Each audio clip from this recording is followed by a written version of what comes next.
তো good morning বন্ধুগণ, good morning, welcome back to my channel again. অনেক দিন পর আবার ফিরে এসেছি একটা নতুন ভিডিও নিয়ে, নতুন ট্রাভেল স্টোরি নিয়ে। আমার মুখের হাসিটা দেখে তো বুঝতেই পারছো যে কতটা এক্সাইটেড আমি। এক্সাইটমেন্ট থাকারই কথা, কারণ এইবার আমরা যেতে চলেছি একটা ড্রিম ডেস্টিনেশনে। কিছুদিন আগে আমি কমিউনিটিতে পোস্ট করেছিলাম যে খুব শিগগিরই নতুন ট্রাভেল স্টোরি নিয়ে আসবো। কথা মতো আমি চলে এসেছি। বিভিন্ন কারণের জন্য নতুন কোনো ভিডিও করা হয়নি, তো এইবার আবার সুযোগ চলে এসেছি নতুন ট্রাভেল স্টোরি নিয়ে। তো এই জার্নিতে আমার সাথে যেতে চলেছে বন্ধু চন্দ্র, আমরা দুজনাই যাচ্ছি। এইবার আমরা যেতে চলেছি উত্তরাখণ্ডে। তবে হ্যাঁ, উত্তরাখণ্ড শুনে তোমরা হয়তো অনেকেই কিছু কিছু জায়গায় ভাবতে পারো, তো বেশিরভাগটাই তোমরা যেটা ভাববে সেটা কিন্তু হবে না। এখন সময় হয়ে এসছে, এই যে এখন সময় হয়েছে 1:14, রাত 1:14 বাজে। তো আমি এই জাস্ট একটু আগে ঘুম থেকে উঠলাম। হ্যাঁ, 1টার সময় অনেকে ঘুমাতে যায়, আমি এখন ঘুম থেকে উঠলাম। মোটামুটি ঘন্টা 2-2.5 মতো ভালো ঘুমিয়ে নিয়েছি।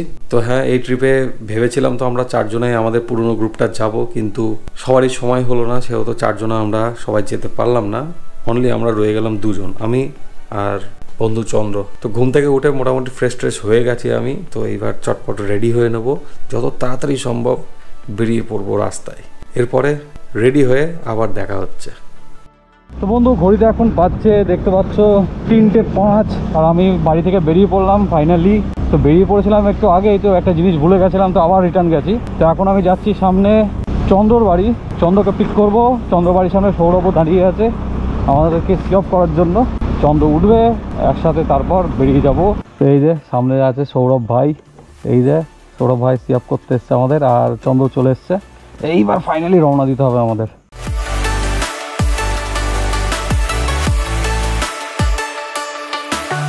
ঘড়িতে এখন বাজছে 3:15। ভোর বলবো না রাত বলবো সেটা বুঝতে পারছি না। তো রাত 3:15, আর আমরা বেরিয়ে পড়েছি বাড়ি থেকে। সৌরভ ভাইয়ের সাথে দেখা হয়ে গেল, ভাস্কর ভাইয়ের সাথে দেখা হলো না, প্রেম ভাইয়ের সাথে আমাদের। তো এই যে এটা চাপড়া বাজার ক্রস করছি, সামনে চাপড়া শ্রীনগর। এখানেও শ্রীনগর বলে একটা জায়গা আছে। তো বাড়িতে থাকাকালীন যেমনটা বললাম যে আমরা যেতে চলেছি উত্তরাখণ্ড। তো উত্তরাখণ্ড আমরা যাব বারাণসী, বারেলি হয়ে আমরা হরিদ্বার ঢুকবো। বারাণসী বারেলি হয়ে আমরা হরিদ্বার ঢুকবো, মানে উত্তরাখণ্ড ঢুকবো। তারপর উত্তরাখণ্ডে আমরা যাব তুঙ্গনাথ। তো যেমনটা বলছিলাম যে ড্রিম ডেস্টিনেশন, তো উত্তরাখণ্ডের ড্রিম ডেস্টিনেশন বলতে তোমরা যেটা ভাবছো সেটা নয়, যেমনটা বললাম। তো এইবার নিশ্চয়ই বুঝে গেছো যে কেন বলেছিলাম। তো আমরা যেতে চলেছি তুঙ্গনাথ। মোটামুটি 14-15 দিনের একটা প্ল্যানিং করে আমরা বাড়ি থেকে বেরোলাম আজকে। মহাদেব যদি সহায় থাকে তাহলে আমাদের পুরো ট্রিপটা ভালোভাবে আমরা কমপ্লিট করতে পারবো, তাই তো ভাইপো? ওম নমঃ শিবায়। আর এখন সামনে যাব কৃষ্ণনগর থেকে যাব নবদ্বীপ থেকে কুসুমগ্রাম হয়ে পৌঁছাবো বর্ধমান, এবং বর্ধমান থেকে ধরে নেব ন্যাশনাল হাইওয়ে NH2 বা GT রোড। যে 4:23, আর আমরা এখন ক্রস করছি নবদ্বীপ। একটু আগে এসে পৌঁছেছিলাম, তো এখানে মোটামুটি 10-15 মিনিটের মতো একটু ব্রেক নিলাম, কারণ চন্দ্র একটু চা খেলো। চন্দ্র এনার্জিটা একটু লো লাগছিল, তাই ও একটু চা খেয়ে নিল ব্রিজ পার করে এসেই। 5:11, আর আমরা বেশ খানিকক্ষণ আগে আমরা কুসুমগ্রাম ক্রস করে চলে এসেছি। ফগটা দেখতে পাচ্ছ, পুরো ফগ হয়ে আছে একদম। এইদিকে কুয়াশা, চারো তরফ কোহরা হে। লোকালের মধ্যে দিয়ে যাচ্ছি, তাই কুয়াশাটা সেরকম বোঝা যাচ্ছে না। ফাঁকা মাঠ আসলে মোটামুটি ভালো ঘন কুয়াশা হয়ে আসছে। গোপ্রোতে অতটা ভালো বোঝা যাবে না, ফোনে ভিডিও হলে ভালো মতো বোঝা যাবে। এবার সামনে ফাঁকা মাঠ আসছে, জানি না দেখতে পাচ্ছি কিনা। এই যে এই লাইটটা আমি যদি অফ করি, এই দেখো কুয়াশা, পুরো কুয়াশা একদম। এই যে পুরো একদম পুরো ধোয়া ঘন কুয়াশা একদম পুরো।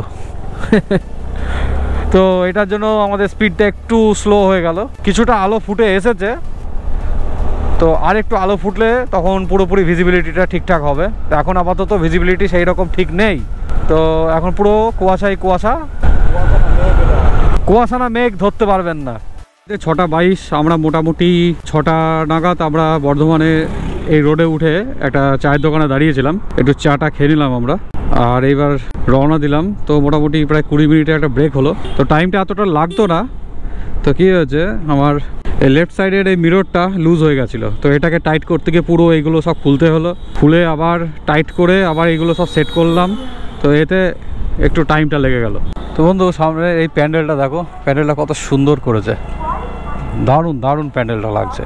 খালি চোখে দেখতে এত সুন্দর লাগছে, ওই যে সামনে লেখা আছে দুর্গাপুর কলকাতা ওইদিকে। তো আমরা উঠে পড়বো এখন ফ্লাইওভারে।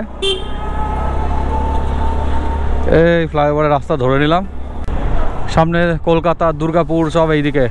এই দেখো ওপর থেকে প্যান্ডেলটা দেখো, এইবার এই রাম মন্দির করেছে মনে হচ্ছে যত সম্ভব। রাম মন্দিরের মতনই লাগছে স্ট্রাকচারটা, একটু অন্যরকমভাবে করেছে যেহেতু জায়গা শর্ট, তো সেই রকমভাবে করেছে, দারুণ করেছে। দূর থেকে দেখে বোঝাই যাচ্ছে না যে ওটা একটা প্যান্ডেল, মনে হচ্ছে যেন অরিজিনাল মন্দির। ভালো ভালো, খুব সুন্দর। ডান দিকে দুর্গাপুর, এই ডান দিক ঘুরে গেলাম দুর্গাপুরের জন্য। এই সোজা নেমে যাবো এবার দুর্গাপুরের দিকে। এই পায়রা। তো বন্ধু ঘড়িতে এখন বাজে 6:34 আর আমরা ফাইনালি উঠে পড়েছি হাইওয়েতে। এই বর্ধমানকে আমরা পেছনে ফেলে এখন এই উঠে পড়লাম হাইওয়েতে। এবার এগিয়ে যাবো টান টান দুর্গাপুরের দিকে। মোটামুটি 100 কিলোমিটার পর এসে শান্তি, যে এইবার পুরো একদম গাড়ির অ্যাক্সেলারেটরটা এক জায়গায় ধরে আমি বসে থাকবো, গাড়ি অটোমেটিক 60-এ এগোবে। তো ঘড়িতে এখন বাজছে 7:44, 7:45। তো আর আমরা এখন চলে এসেছি দুর্গাপুর। আর এই যে দেখতে পাচ্ছ এই ফ্লাইওভারটা, এই ফ্লাইওভার দিয়ে ডান দিকে চলে যাচ্ছে দুর্গাপুর সিটি সেন্টার। আমরা নিচে দিয়ে সোজা বেরিয়ে যাচ্ছি। তো বন্ধু ঘড়িতে এখন বাজছে 8:13 আর আমরা দুর্গাপুর ছাড়িয়ে চলেই এসেছি অনেকটা। সামনে রানীগঞ্জ আছে, বেশি দূর নেই। আর আমরা এই পেট্রোল পাম্পটা থেকে তেল ভরিয়ে নিলাম। দেখতে পাচ্ছ ফিউল হয়ে গেছে এখন ফুল। আর ভেবেছিলাম হয়তো এখানে এই দোকানে কিছু খাবার দাবার পাবো, কিন্তু সেই রকম খাওয়া দাবার এখানে কিছু পেলাম না। সেহেতু আমরা এখন বেরিয়ে যাচ্ছি সামনের দিকে। দেখা যাক যেখানে খাওয়া দাওয়ার কিছু পাবো সেখানে ব্রেকফাস্ট করে নিতে হবে আজকের। আমরা আবার বেরিয়ে পড়েছি পেট্রোল পাম্প থেকে। আর যেমনটা দেখতে পাচ্ছ আমি পেছনে বসে আছি আর ভাই চন্দ্র চালাচ্ছে এখন। তো ও খানিকটা চালাবে, ওর পেছনে বসে বসে ওর মাজা লেগে গেছিলো তাই এখন চালাচ্ছে। বন্ধু ঘড়িতে এখন বাজছে 9:44 আর আমরা জাস্ট এই পেছনের এই ফালতু হোটেলটা থেকে খেয়ে বেরোলাম। ফালতু মানে মোস্ট ফালতু কেন বলছি, প্রায় 45 মিনিট আমাদের বসিয়ে রাখলো অর্ডার দেওয়ার পর। 10 মিনিট অন্তর অন্তর এসে 3 বার করে আমাদের থেকে কনফার্ম করলো অর্ডার। এই হলো ব্যাপার। তারপরে গিয়ে আসলো খাবার। তো এইখানে অনেকটা দেরি হয়ে গেল। তো ব্রেকফাস্টে আমরা খেলাম তন্দুরি রুটি আর চানা মশলা। খাবারের কোয়ালিটি তো একদমই ভালো না, তার সাথে সাথে হচ্ছে এই রকম লোকজন এখানে ছিল, গাড়ি টাড়ি দাঁড়িয়েছিল, সেই হতো আমরা ঢুকেছিলাম, কিন্তু কোয়ালিটি একদম ভালো না, না পরিষেবা ভালো না খাবারের কোয়ালিটি ভালো। এবার সামনে আমরা এগিয়ে যাচ্ছি, সামনে আসছে রানীগঞ্জ, তারপর রানীগঞ্জ পার করে চলে যাব আসানসোল। আসানসোল হয়ে কিছুটা এগিয়ে গিয়ে আমরা ঢুকে পড়বো ঝাড়খণ্ডে।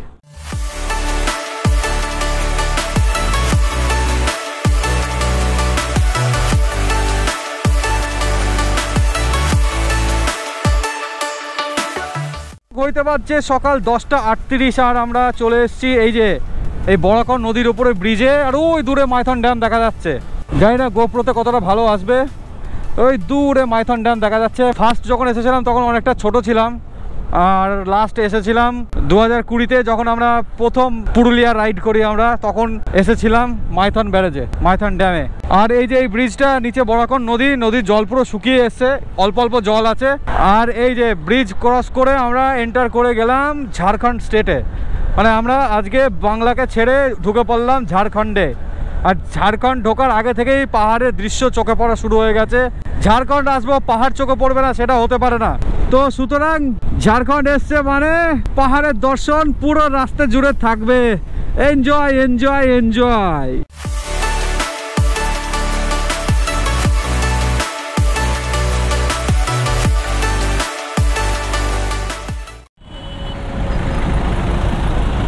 क्या बात ভাই, আমরা ঝাড়খণ্ডের গোবিন্দপুর বলে একটা জায়গা দিয়ে এখন যাচ্ছি।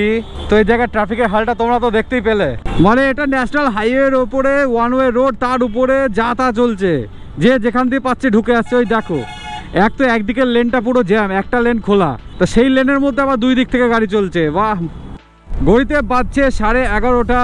পেছনে লেফট সাইডে একটা রাস্তা ছিল ফ্লাইওভারের নিচে দিয়ে, আমরা এখন এই ফ্লাইওভার থেকে নামছি। এই ফ্লাইওভারের নিচে দিয়ে রাস্তা ছিল বাঁদিকে ধানবাদ যাওয়ার, আর এই সোজা এখন এই রাস্তাটা যাচ্ছে বারাণসীর দিকে। এই যে সামনে যেমন লেখা আছে বারাণসী 404, দিল্লি 1240, আগ্রা 1040। এই যে সব উল্টো দিক দিয়ে আসবে, সব উল্টো দিক দিয়ে, মানে এদের মতো আনাড়ি লোক, মানে কি বলবো, সব উল্টো দিকে। এখানে লাস্ট যেখানে পেট্রোল ভরিয়েছিলাম সেখান থেকে 3-4 কিলোমিটারের মধ্যেই একটা হোটেলে আমরা ব্রেকফাস্টটা করলাম। মোটামুটি পেট্রোল ভরানো যেখানে হয়েছিল সেখান থেকে এই অবধি এই যে 91 কিলোমিটার হয়ে গেছে। তো মোটামুটি এর থেকে 3-4 কিলোমিটার বাদ দাও, অলমোস্ট 90 কিলোমিটারে আমরা এক টানা চলে এসেছি, দাঁড়াইনি কোথাও আর। সামনে একটু ফাঁকা জায়গা যদি পাই, নিচু জায়গা একটু দাঁড়াবো, জল টল খেতে হবে কারণ গলাটা একটু শুকিয়ে এসছে। জলটা কন্টিনিউ খেতে হবে, শরীরকে হাইড্রেটেড রাখতে হবে। ও মাই গড, কি সুন্দর ভিউ একখানা। কোথায় রাস্তাটা একদম পুরো ডাউনে নেমে গেছে, সামনে গিয়ে আবার আপে উঠছে, এরকম রাস্তা। আর কি বলবো, বলে বোঝানো যাবে না, এত সুন্দর ভিউ, সুন্দর সুন্দর, অসাধারণ। দুপুর 2:30 বাজছে আর আমরা মোটামুটি বরহির অনেকটা কাছে চলে এসেছি। ঝাড়খণ্ডে আছে এখনো। বেশ খানিকক্ষণ আগে থেকে দেখছি রাস্তার কন্ডিশন বেশ খারাপ বরহির আগে। তো জায়গায় জায়গায় ডাইভারশন আছে, এইরকম ফ্লাইওভারের কাজ চলছে তাই ডাইভারশন আছে। মানে বেশিরভাগ জায়গাতে সিমেন্টেড রোড, এই যে এইরকম সিমেন্টেড রোড, তো সেই সব রোডগুলো মোটামুটি ভেঙে চুরে গেছে, রোডের কন্ডিশন বেশ খারাপ আছে। তো ওর আগে অবধি রোড মোটামুটি ভালোই ছিল, কিন্তু এইখানে এসে রোডটা যেহেতু খারাপ সেহেতু আমাদের স্পিডটা একটু কমে আসছে, তাই টাইমটা বেড়ে যাচ্ছে। 3:34 আর আমরা এখন বরহিতে এসেছি, অনেকক্ষণ আগে এসেছি, প্রায় আধ ঘন্টা হতে চললো নাকি, প্রায় আধ ঘন্টা হয়ে গেল যে আমরা বরহিতে এসেছি। তো এখানে এসে এই যে দেখতে পাচ্ছ পেট্রোল পাম্পে দাঁড়িয়ে আছি, এই পেট্রোল পাম্প থেকে আমরা রিফিল করালাম। আর কোনো সমস্যা নেই, রাইড এই অবধি পুরো স্মুথ চলেছে। 121-22 কিলোমিটার মতো বাকি আছে আর ঔরঙ্গাবাদ। তো আমরা আজকে ঔরঙ্গাবাদেই স্টে করার চিন্তাভাবনা করছি। বেশি রাত হবে না আমাদের পৌঁছাতে ঔরঙ্গাবাদে। আমাদের কাছে কিছু ড্রাই ফ্রুট ছিল, তো সেইগুলো আমরা খেলাম এখানে দাঁড়িয়ে। এইবার রওনা দেবো। তো বন্ধু 3:40 বাজে আমরা বেরিয়ে গেলাম। আর ধুলো দেখতে পাচ্ছ, পুরো ধুলো ধুলো। সামনে যে বাসটা যাচ্ছে, বাসটা রানাঘাটের বাস, মানে ট্যুরিস্ট বাস রানাঘাটের। মানে ভিন রাজ্যে এসে দেখো জেলার জিনিস, পেছনে লেখা আছে বেগোপাড়া রানাঘাট নদিয়া। এই দেখো, পড়তে পারছো কিনা দেখো, দেখা যাচ্ছে কিনা, এই দেখো বেগোপাড়া রানাঘাট। এই বরহির এখানে রোডের কন্ডিশনটা ঠিক এইরকম, তো ডাইভারশন। তো আমরা ওই বাইপাস ছেড়ে একটু টাউনের মধ্যে গিয়ে পেট্রোলটা ভরালাম। ওই যে পাম্পে দাঁড়িয়েছিলাম ওইটা একটু টাউনের মধ্যে, ওই 150 কি 200 মিটার মতো, আর কিছুই না। আর ব্যাকে এসে আবার এই বাইপাসে উঠলাম। हम लोग आसमानों की ऊंचाई में, चारों तरफ कोहरा ही कोहरा।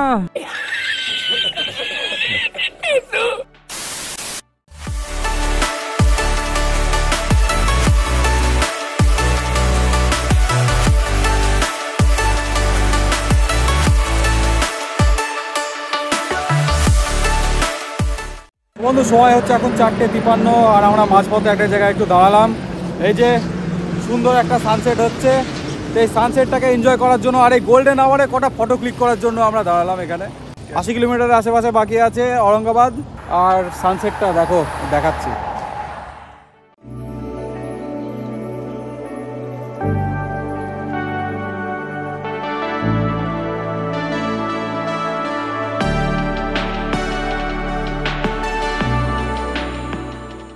ঘড়িতে বাজে 7:38। তো আমরা মোটামুটি 7:30 নাগাদ পৌঁছে গেছি ঔরঙ্গাবাদে। এটা ঔরঙ্গাবাদ টাউনের মধ্যে এখন আমরা হোটেল দেখে দেখে বেড়াচ্ছি কোথায় হোটেল আছে। তো রাস্তার ধারে কয়েকটা হোটেল দেখলাম, সে তো মানে প্রচুর রেট, ওই কারণে হাইওয়ে থেকে একটু ভেতরে আসছি একটু বাজেট হোটেলের সন্ধানে, দেখি কোথায় একটু পাওয়া যায়।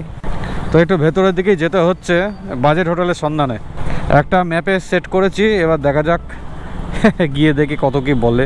টুকটুক করে দেখতে দেখতে যাচ্ছি, ভালোই লাগছে দেখতে চারিদিকে। এখন সময় হচ্ছে এই যে দেখতে পাচ্ছ 9:04, রাত 9:04। একটা বাজেট হোটেল এই মোটামুটি পেয়েছি। সব জায়গায় তো একদম খুবই প্রাইস হাই দেখলাম হোটেলের। 1 ঘন্টা ধরে খোঁজাখুঁজি করার পর আমরা এই হোটেলটা পেয়েছি। তো 700 টাকা নিচ্ছে এক রাতের জন্য। আর এই যে জিনিসপত্র সব ছড়ানো আছে, এই যে এই বড় এই বেডটা আছে, এদের নিজস্ব রেস্টুরেন্ট আছে। তো রেস্টুরেন্ট থেকে খাবার অর্ডার করে নিয়েছি, খাবার চলে এসছে রুমে। এবার আমরা দুজনা খাওয়া দাওয়াটা সেরে নেবো, কারণ খুব খিদে পেয়েছে। দুপুরবেলা আমরা লাঞ্চটা করিনি, কারণ তাড়াতাড়ি করে আমাদের পৌঁছাতে হতো এখানে। বারাণসীর থেকে যতটা ডিস্টেন্স কমিয়ে আনতে পারি সেটাই চেষ্টা করছিলাম আমরা। তো এইবার খাবারটা খেতে হবে। তো এই যে খাবার, এই যে পনির বাটার মশলা, আর তার সাথে আছে তন্দুরি রুটি উইথ বাটার। আর এখানে অন্য কিছু ভেবো না, এটা কোল্ড ড্রিঙ্কস আছে। চন্দ্র অর্ডার করেছিল কোল্ড ড্রিঙ্কস। খাওয়া দাওয়াটা চটপট করে নিই, তারপরে শুয়ে পড়বো। আবার কালকে সকাল সকাল মানে একদম ভোর বেরিয়ে যেতে হবে। তো কালকে আর বারাণসীতে আমরা স্টে করবো না, কারণ বারাণসী আর 100 সামথিং কিলোমিটার দূর এখান থেকে। তো বারাণসী ছাড়িয়ে আবার কালকে যতটা হোক আমরা এগিয়ে যাব উত্তরাখণ্ডের দিকে। উত্তরাখণ্ড থেকে যতটা আমরা ডিস্টেন্স কমাতে পারবো সেটা আমাদের পক্ষে ভালো। পুরো জার্নিটা আমি দেখালাম, এই আজকের পুরো জার্নিটা তোমাদেরকে। যদি ভালো লাগে তো অবশ্যই লাইক করো। এই মুহূর্তে তোমরা যদি এইদিকে রুটে আসার কোনো প্ল্যান প্রোগ্রাম করো তো রুট সম্পর্কে কিছুটা হলেও তোমরা আইডিয়াটা পেলে। যদি এই ইনফরমেশন কাজে লাগে তো অবশ্যই ভিডিওটা লাইক করো আর অন্যদের সাথে শেয়ার করো। ভিডিওটা শেয়ার করে দেবে, তুই চাস ফোনটা শেয়ার করি তাদের জন্য।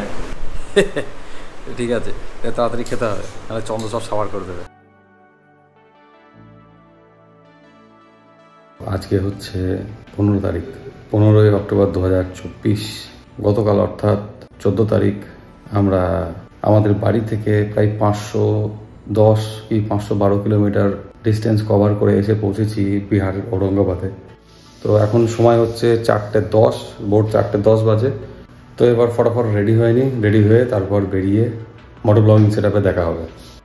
তো বন্ধু, যেমনটা দেখছো ঘড়িতে বাজে 6:01, এই যে 6:01, আর আমরা এখন বেরোচ্ছি এই হোটেল থেকে। এই যে হোটেল গীতিকা, এই যে লেখা আছে হোটেল গীতিকা। এইখানে ছিলাম উপরে দোতলায়, ওই দোতলায় হচ্ছে room, Geetika hotel and restaurant. ঠিক আছে, রুমটা অতটা অ্যাভারেজ আছে রুম তো, কিন্তু খাওয়া দাওয়ার বেশ ভালো ছিল এখানকার। কারণ আমরা রাতেরবেলা যে ডিনারে যেটা খেলাম খাবারটা, সেটা কিন্তু ভালোই ছিল, আমাদের খেয়ে ভালো পুষিয়েছে। তো এইবার ফাইনালি রওনা দিই, চলো। তো বন্ধু, বাজছে 6:11, আর আমরা জাস্ট এই মিনিট 2 আগে বেরিয়ে পড়লাম হোটেল থেকে। আর এই যে ঔরঙ্গাবাদ শহর, তো এখান থেকে সামনে দেখাচ্ছে আমাদের নিতে হবে রাইট বারাণসী যেতে গেলে। ফাইনালি উঠে পড়েছি হাইওয়েতে। হোটেল থেকে হাইওয়ে মানে হয়তো 1 কিলোমিটারই খুব জোর হবে ডিস্টেন্স, তার বেশি হবে না। তো এবার সামনে গিয়ে কানেক্ট করব, ওল্ড জিটি রোড দেখাচ্ছে। তো যাই হোক, ওল্ড জিটি রোডে কানেক্ট করে একদম এটা NH-19 ধরেই বরাবর এগিয়ে চলবো আমরা বারাণসীর দিকে। তো সামনে আছে আবার একটু ডাইভারশন, এই ডাইভারশনই আমাদের পুরো শেষ করে দিয়েছে কালকে। ডাইভারশন।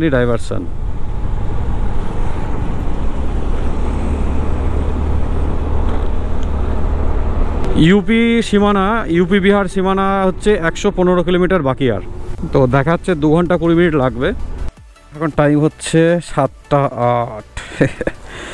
আর আমরা ঔরঙ্গাবাদ থেকে বেরিয়ে কিছু দূর হাইওয়ে ধরে এসে এখন এই সামনে এই হোটেলটা থেকে, মানে এই ধাবাটা থেকে আর কি, একটু চা খেয়ে নিলাম সকাল সকাল।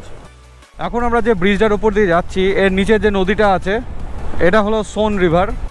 এই যে নিচে খুব বেশি জল নেই, তো ওখানে একটা নতুন ব্রিজ তৈরি কাজ চলছে মেবি। হ্যাঁ, ওই যে ব্রিজ তৈরি হচ্ছে নতুন সাইডে। আর অল্প জল আছে, খুব বেশি জল নেই, কিন্তু ব্রিজটা বহুত লম্বা, বহুত বড় ব্রিজ, প্রায় 1.5-2 কিলোমিটারের কাছাকাছি লম্বা হবে মনে হচ্ছে ব্রিজটা, দেখে যতটা মনে হচ্ছে। দৃশ্যটা খুব সুন্দর, দেখো সকাল সকাল এত সুন্দর ভিউ। 8:37। তো হোটেল থেকে আমাদের মোটামুটি কমপ্লিট হয়ে গেছে 84 কিলোমিটার প্রায়। মাঝপথে এই পেট্রোল পাম্পটা পেলাম, এই পেট্রোল পাম্পে এখানে রিফিউল করে নিলাম। তো এইবার এগিয়ে যাবো আবার সামনের দিকে। ইউপি এখনও পর্যন্ত 36 কিলোমিটার বাকি। তো সামনে আছে মোহনিয়া, তারপর দুর্গান্তি, তারপর কিছুটা যাওয়ার পর আসবে ইউপি। 10:42 মানে 11টা প্রায়। এই হোটেলটা থেকে, ওটা ধাবা, এই ধাবাটা থেকে আমরা খাওয়া দাওয়া সেরে এবার রওনা দিচ্ছি। তো ব্রেকফাস্ট আর লাঞ্চ একসাথে হয়ে গেল, ব্রাঞ্চ হয়ে গেল আমাদের। তো এই ব্রাঞ্চ সেরে এবার আমরা এগোচ্ছি বারাণসীর দিকে। এই যে এই হাওয়াটা থেকে খেয়ে বেরিয়ে পড়লাম, সোজা চলে যাবে বারাণসী।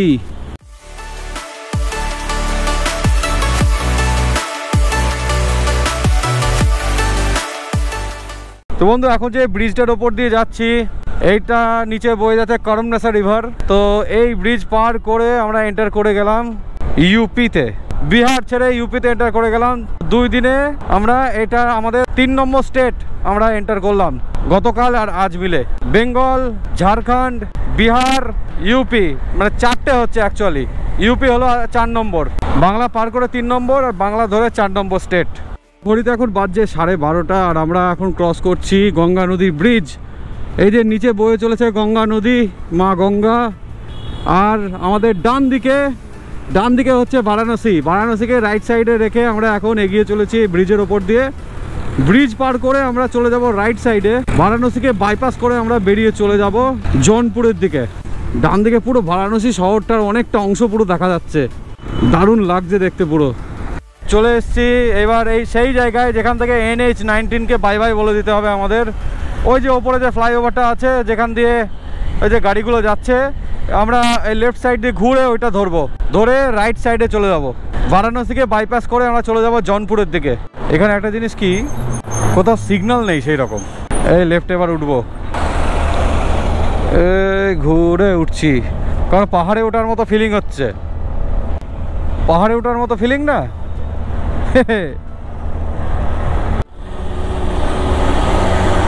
তো NH-19কে আমরা বাই বাই বলে NH-135B ধরলাম আমরা।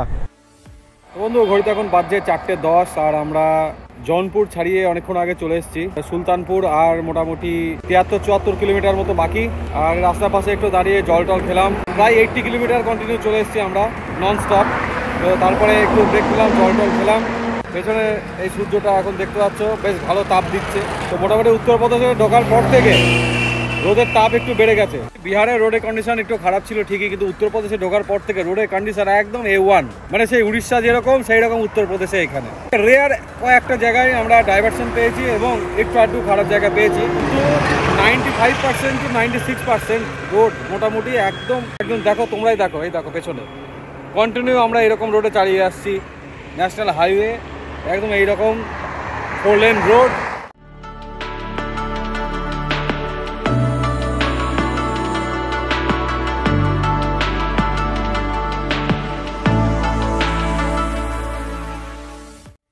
বন্ধু এখন সময় হচ্ছে রাত 8:40 আর আমরা মোটামুটি 8টা নাগাদ রুমে চলে এসেছি। আর আমরা আজকে স্টে করছি সুলতানপুরেই। 6:30টার আশপাশে আমরা সুলতানপুরে পৌঁছে গেছিলাম। তো এখানে এসে দেখছি সেই দুর্গাপুজোর মতো মেলা চলছে, দুর্গাপুজোর মেলা চলছে এখানে। বিভিন্ন রকমের ঠাকুরের পুজো হচ্ছে জায়গায় জায়গায়। তো কেমন একটা রাসের মতো একটা পরিবেশ।